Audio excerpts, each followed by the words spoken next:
আনৰ সংগ ৰং মনত লগালে বা জীৱনত আঁকোৱালি ল'লে সেই ৰঙেই আমাৰ সুখ শান্তিৰ কাহিনী। আনৰ পৰা আমি কিবা বিচাৰোঁ, তাত আমাৰ স্বাৰ্থ থাকে।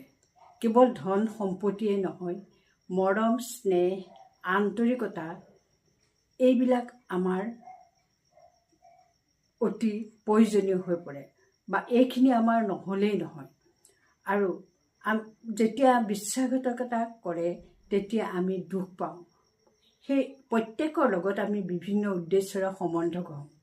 যদিহে আমি এই সম্বন্ধ মানুহৰ লগত বা ব্যক্তিৰ লগত নহয়, পৰমাত্মা ঈশ্বৰ গড আল্লাৰ লগত, পিতা মাতা বন্ধু সখা পুত্ৰ ভাই ভনী আদি সম্বন্ধ গঢ়ি লওঁ, তেতিয়া এই সম্বন্ধই আমাৰ জীৱনলৈ সুখ শান্তিয়ে কঢ়িয়াব।